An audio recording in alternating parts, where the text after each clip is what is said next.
Hello student, एक बार फिर से आपका स्वागत है आपके मुझे स्मार्ट स्टडी क्लासेस में। हाँ, तो हमारी इंटरमीडिएट की इंग्लिश ग्रामर क्लास चल रही थी और जिसमें चल रहा था आपका वोकैबुलरी। वोकैबुलरी बहुत ही महत्वपूर्ण पॉइंट है क्योंकि ये आपके एग्ज़ाम में 14 मार्क्स का आता है। कितने नंबर का आता है? 14 नंबर का आता है और जिसमें केवल आपकी 5 चीज़ें जुड़ी होती हैं। ये एक ऐसा पॉइंट है जिसे आप बिल्कुल सही करोगे तभी मार्क्स मिलेंगे, यदि आप इसको गलत कर दोगे तो मार्क्स नहीं मिलेंगे। यहाँ से वेस्ट करते हुए चलते हैं अपने टॉपिक की ओर। क्लास 12th इंग्लिश ग्रामर यानी कि 12th क्लास की इंग्लिश ग्रामर की क्लास चल रही थी और जिसमें चल रहा था आपका वोकैबुलरी। क्या चल रहा था? वो जिसको हिंदी में बोलते हैं शब्दावली। ये आपके एग्जाम में 14 मार्क्स का आता है। कितने का आता है? 14 मार्क्स का। तो आपका 5वां टॉपिक चल रहा था इडियम्स एंड फ्रेजेस। क्या चल रहा था? Idiom and phrases. Idiom phrases में क्या है? यानी कि मुहावरे लोग होते हैं, इसको बोलते हैं हम। तो देखो, इसकी हमने आपको एक वीडियो प्रोवाइड कर चुके हैं। आज इसका हम दूसरा पार्ट डिस्कस करेंगे। इसी तरह से इसके जो भी इंपॉर्टेंट होंगे हम आपको इस तरह से कराते जाएंगे और आप उनको इस तरह से याद करते जाना। ठीक है, तो कितने हमने 14 लिए हैं, तो पहले पर डिस्कस करते हैं। देखिए पहला पॉइंट क्या है, देख लेते हैं इसको ज़रा।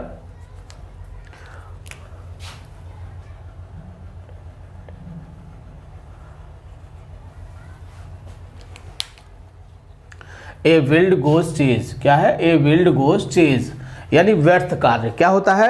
ए विल्ड गोस चेज क्या होता है? एक व्यर्थ कार्य या निरर्थक कार्य कह सकते हैं। यानी कि जिस कार्य से कोई लाभ ना हो, कोई फायदा ना हो, उसको क्या बोलते हैं? उसको बोलते हैं ए विल्ड गोस चेज। क्या बोलते हैं? ए विल्ड गोस चेज बोलते हैं। तो देखो, आपको ये वर्ड याद रखना है। कौन सा वर्ड याद रखना है? ये वर्ड याद रखना है। यदि आपको ये वर्ड याद है तो आप इसे बहुत ही आसानी से कर सकते हैं, बिल्कुल भी समस्या नहीं आएगी। भले ही आपको ये सेंटेंस याद हो ना हो, इसके बारे में आप कुछ पता ना हो, लेकिन आपको ये जो वर्ड है ये आपको याद होनी चाहिए। मैं गारंटी दे सकता हूँ कि आपके मार्क्स कहीं नहीं जाएंगे, आपको मार्क्स पूरे के पूरे मिलेंगे। कैसे मिलेंगे? देखिए, जैसे कि आपने सोचा कि ए बिल्ड गो चीज़ में क्या होता है? व्यर्थ कार्य या निरर्थक कार्य बोलते हैं। ठीक है, तो अब आप सेंटेंस सोच सकते हो, कह सकते हो कि मेरा भाई निरर्थक कार्य करने जा रहा था। सोच लिया तो कह सकते हैं कि my brother is going to a wild goose chase. ठीक है, बन गया नहीं? बन गया सेंटेंस। लेकिन हमने यहाँ पर कुछ और सेंटेंस लिखा है, उसे भी देख लीजिए क्या है। तो क्या सेंटेंस है देखते हैं। आई फियर यानी मैं डरता हूँ, दैट कि you are starting out on क्योंकि तुम शुरू कर रहे हो। क्या शुरू कर रहे हो? ए विल्ड गोस चेज, एक व्यर्थ कार्य। तुम एक व्यर्थ कार्य शुरू कर रहे हो, इसलिए मैं भयभीत हूँ या मैं परेशान हूँ। सेकंड पर देखिए, ए रॉयल रोड। ए रॉयल रोड में क्या होता है? सरल मार्ग। क्या होता है? सरल मार्ग इसको बोलते हैं। आसान मार्ग कह सकते हैं, सरल मार्ग है ना। तो अब आपको क्या देखना है? एक सेंटेंस बनाना है। तो देखिए, सेंटेंस हमने बहुत इजी लिया है जिसको आप बहुत ही आसानी से समझ सकते हो। सेंटेंस क्या है? स्मार्ट स्टडी क्लासेस, जिस पर आप पढ़ रहे हो। Smart study classes is a royal road to success. यानी कि स्मार्ट स्टडी क्लासेस जो आपका चैनल है वो क्या है? वो एक सरल मार्ग है। किसका? सफलता का। यानी सफलता के लिए कैसा है? एक सरल मार्ग है।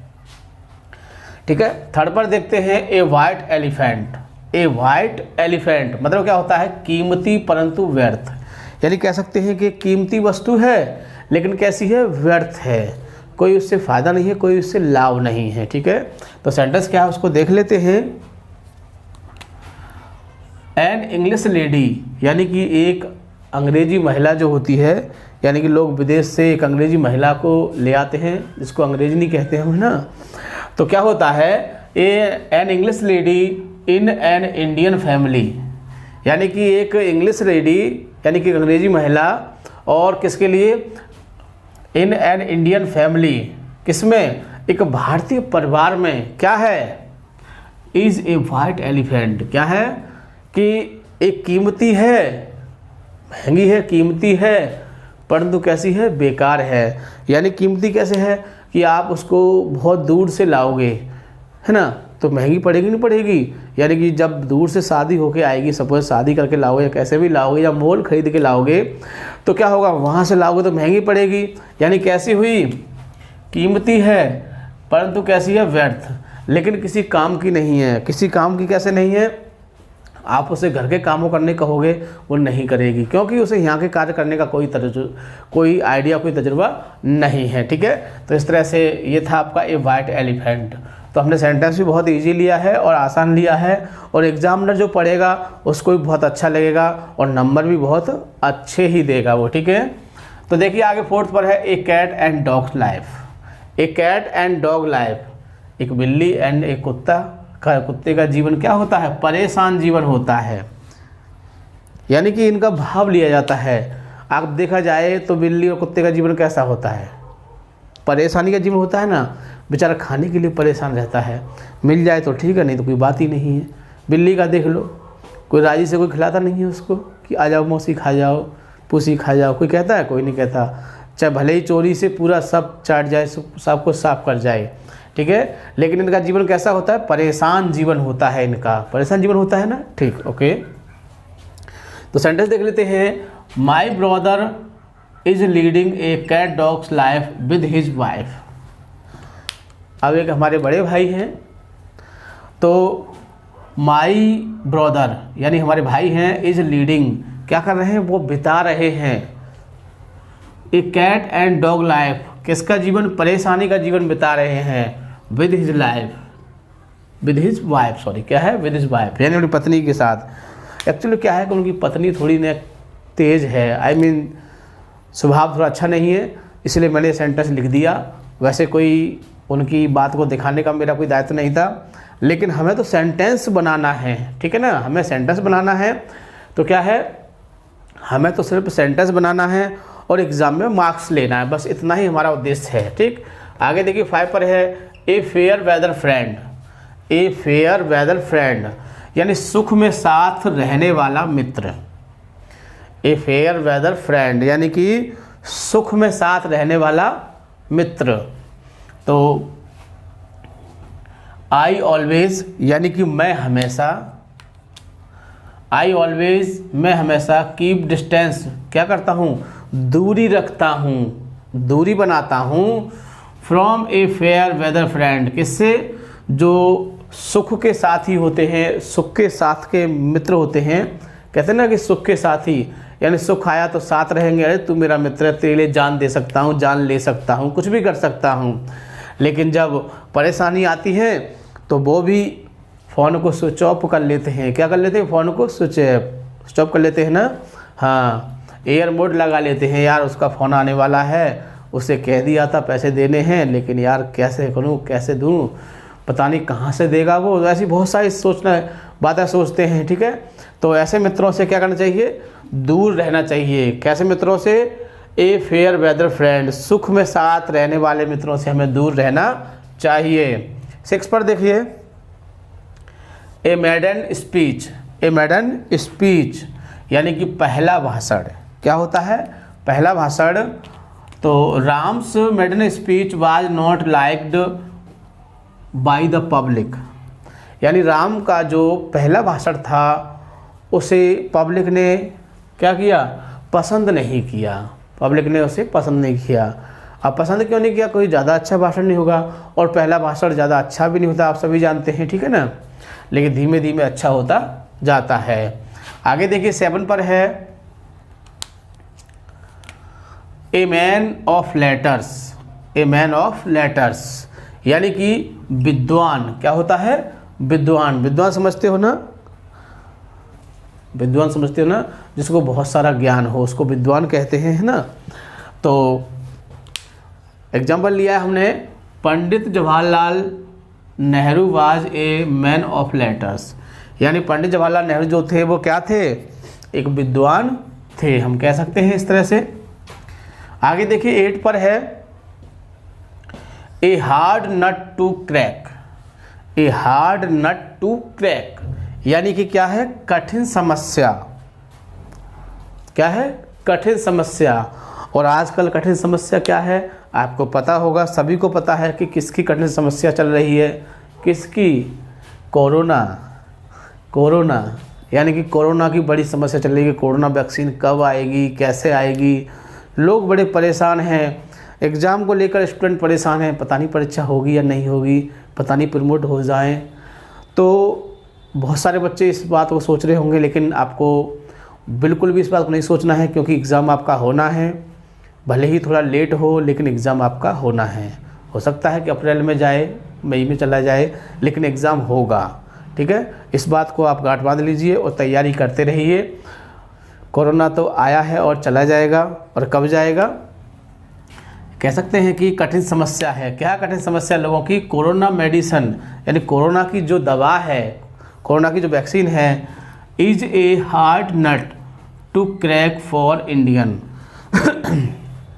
यानी कि भारतीयों के लिए कोरोना की दवा क्या है? एक कठिन समस्या है। क्या है? एक कठिन समस्या है। ऐसे जब एग्जाम्पल लिखे जाते हैं तो एग्जामिनर काफ़ी उत्साहित होता है, वो समझता है कि बच्चे में वाकई टैलेंटेड है, बच्चा वाकई समझदार है, यानी कि सामाजिक चीज़ों पर कितना फोकस कर रहा है, तो मार्क्स अच्छे देने की कोशिश करता है, ठीक है।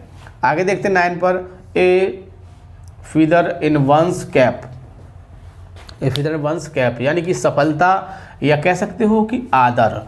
तो हमें क्या है, हमें एक सेंटेंस बनाना है जिसमें ये सफलता शब्द आ जाए या और आदर शब्द आ जाए, बाकी कुछ भी नहीं है, ठीक है। तो द स्टूडेंट्स सक्सेस यानी कि विद्यार्थियों की जो सफलता है इन द फाइनल एग्जामिनेशन, किसमें? जो अंतिम निर्णायक है, फाइनल परीक्षा है, और विद्या समस्या क्या है? सफलता जो है क्या है? Is a feather in his teachers cap. किसके ऊपर आधारित है? किसके ऊपर आधारित है? यानी कि जो सफलता पर आधारित है, किसके? अपने जो अध्यापकों की जो सफलता है उस पर आधारित है, ठीक है। तो देखो इसमें टीचर शब्द बढ़ गया है, इससे कोई नुकसान नहीं है, ये तो हमें इसका अर्थ निकालने के लिए इसको यहाँ पर लिखना पड़ा, लेकिन जब तक इसको अर्थ निकालेंगे वो समझ में नहीं आएगा, ठीक है ना। तो इस तरह से हम इसको समझ सकते हैं, और आप चाहें तो अपने हिसाब से भी सेंटेंस बना सकते हैं, यानी कि मैं सफलता चाहता हूँ, बहुत सरल वाक्य है, I want a feather in one's cap in 2020, यानी कि मैं 2020 में सफलता चाहता हूँ। तो क्या परेशानी है? आई वांट, मैं चाहता हूँ, ए feather in one's cap in 2020 है ना, यानी कि। तो इस तरह से आप अपने हिसाब से भी सेंटेंस बना सकते हो, हमारी कोई जोर जबरदस्ती नहीं है कि नहीं आपको तो यही वाला बनाना है, ऐसा कुछ नहीं है। जो आपको इजी लगे वो बनाओगे, ठीक है। लेकिन हमारा एक उद्देश्य होता है कि हम ऐसा ही सेंटेंस लेंगे जिससे कि कुछ बच्चे के अंदर ऐसा फील हो, यानी कि अगर बच्चा उसे लिखता भी है तो एग्जामिनर के अंदर ऐसा फील हो कि हाँ बाकी बच्चे को टैलेंट है, ठीक है। आगे देखिए अगला पॉइंट है एट ए लॉस, यानी कि असमर्थ। एट ए लॉस में क्या होता है? असमर्थ। तो I am at a loss, मैं असमर्थ हूँ, टू अंडरस्टैंड, समझने में, द रीजन माने कारण, ऑफ हिज फेलियर, अपनी असफलता का, यानी कि मैं अपनी असफलता का कारण समझने में क्या हूँ? असमर्थ हूँ, ठीक है ना। तो इस तरह से आप वाक्यों को आसानी से बना सकते हैं, बिल्कुल भी समस्या नहीं आएगी। एग्ज़ाम में अच्छा स्कोर करना है तो इसके साथ साथ आपको ये तो एग्ज़ाम में दिया होगा, ये आपको अर्थ याद रखना है। यदि आपको ये अर्थ याद होता है तो बहुत ही आसानी से आप इस क्वेश्चन को कर सकते हैं, बिल्कुल भी समस्या नहीं आएगी आपको, ठीक है। आगे देखिए 10 पर है अगेंस्ट ए रेनी डे, यानी मुसीबत में। अगेंस्ट ए रेनी डे यानी कि मुसीबत में। तो एग्जाम्पल देख लेते हैं, आई हेल्प माई ब्रदर, यानी कि मैं अपने भाई की सहायता करता हूँ। कब? In against A rainy day, यानी कि मुसीबत में, यानी जब मेरा भाई मुसीबत में होता है तो मैं उसकी सहायता करता हूँ। तुम भाई की जगह फ्रेंड कर सकते हो, फादर कर सकते हो। मैं आपसे ये नहीं कहूँगा कि आपको भी ब्रदर ही लिखना है, यानी क्या करो कि आई हेल्प माई फादर, मैं अपने पिता की सहायता करता हूँ। In against in A rainy day, जब वो किस में होते हैं? मुसीबत में होते हैं। या फ्रेंड कर सकते हो कि मैं अपने फ्रेंड की सहायता करता हूँ, ठीक है ना। पड़ोसी लिख सकते हो, मैं अपने पड़ोसियों की सहायता करता हूँ। गेस्ट लिख सकते हो, मैं अपने रिश्तेदारों की सहायता करता हूँ, ठीक है। यानी कि आप स्वतंत्र हैं इस चीज़ के लिए, आपको कोई बाउंडेशन नहीं है, आप कुछ भी लिख सकते हैं, ठीक है। आगे देखिए 12 पर है आपका ए बोसम फ्रेंड, यानी पक्का मित्र। अब ऐसे वाक्य को इस प्रकार के सेंटेंस बनाना बड़ा आसान होता है। अरे किसी को पकड़ लीजिए, वैसे आप रियल में लिखो जो आपका पक्का मित्र हो। मैंने तो यहाँ गोपाल लिखा है, आप कुछ भी नहीं, गोपाल इज़ माई बोसम फ्रेंड, यानी कि गोपाल मेरा कैसा है, पक्का मित्र है। तो मेरा तो पक्का है, आपका जो पक्का हो उसे लिखोगे, ठीक है। 13 पर देखिए ए मैन ऑफ स्ट्रॉ, यानी दुर्बल व्यक्ति। दुर्बल समझते हो, कमज़ोर व्यक्ति, है ना। तो आप कह सकते हो कि हमारा पड़ोसी कमज़ोर है ना। या आपको कोई दिखता हो ऐसा व्यक्ति जो कमज़ोर है, भाई मैं तो सही हूँ, आपको बताऊँ हष्ट-पुष्ट हूँ, देखने में भी आप देखते होंगे, इसलिए मैंने स्वयं को नहीं लिख सकता। हाँ, हमारे जो दिनेश सर है उनको लिख सकते हैं, वो देखने में थोड़े वीक से लगते हैं, ठीक है। तो my college principal is a man of straw, यानी कि हमारे कॉलेज के जो प्रधानाचार्य हैं वो कैसे हैं, वो दुर्बल व्यक्ति हैं, है ना। कह सकते हैं कि दिनेश सर इज, हाँ तो मैं आपसे ये नहीं कहूँगा, आप कुछ भी लिख सकते हो, बशर्ते वो एट ए टाइम सही होना चाहिए, यानी कि जो वर्ब हो वो ठीक प्रकार से आनी चाहिए, तभी आपका सेंटेंस सही माना जाता है। और सबसे अंतिम पर देखिए ए लॉयन शेयर, यानी कि अधिक भाग कह सकते हैं या फिर बड़ा भाग कह सकते हैं, अधिक भाग या फिर बड़ा भाग कह सकते हैं। तो हमें एक वाक्य सोचना है, यानी कह सकते हैं कि पिता की संपत्ति में मुझे एक बड़ा भाग मिला, है ना। या मैंने जो सेंटेंस को देख लेते हैं, यानी I got the lion share in the profit of the business, यानी कि जो व्यापार किया था उसमें जो मुनाफा हुआ था, जो फ़ायदा हुआ था, उसमें मुझे एक बड़ा हिस्सा मिला, एक बड़ा भाग मिला या अधिक भाग मिला। तो इस तरह से मेन पॉइंट क्या है, ये जो वर्ड का मीनिंग है, ये जो हिंदी मीनिंग है, इसको आपको अच्छी तरह से याद रखना है। और जो हमारी जो सीरीज़ चल रही है 28 मार्क्स वाली स्टोरी वाली, उसको अच्छी तरह से देखना है। ये आपका क्वेश्चन गलत नहीं हो सकता है, बहुत ही आसानी से कर सकते हो। और सेंटेंस बनाना हम आपको सिखाई देंगे, स्टोरी का क्वेश्चन चल रहा है, तो ऐसे क्वेश्चनों को बड़ी आसानी से कर सकते हो। सिर्फ आपको इसका मीनिंग याद रखना है और कुछ नहीं करना है। नहीं तो सेंटेंस याद करोगे तो कितने सेंटेंस याद करोगे, बहुत दिक्कत होगी। अरे 100-200 सेंटेंस याद करने पड़ेंगे। क्यों याद करो सेंटेंस, हमारी सीरीज़ को देखो अच्छी तरह से, समझो ध्यान से, और एट ए टाइम सेंटेंस सोचिए, कॉपी पर बनाइए और नंबर पाइए, ठीक है। बहुत ही आसानी से एक अच्छा स्कोर कर सकते हैं, बिल्कुल भी दिक्कत नहीं आएगी, ठीक है ना। सिर्फ आपको वीडियो को देखना है, अच्छी तरह से समझना है, और वीडियो को लाइक या शेयर करना नहीं भूलोगे, ताकि और लोग इस चीज़ का फ़ायदा उठा सकें, ठीक है। थैंक यू, जय हिंद, जय भारत।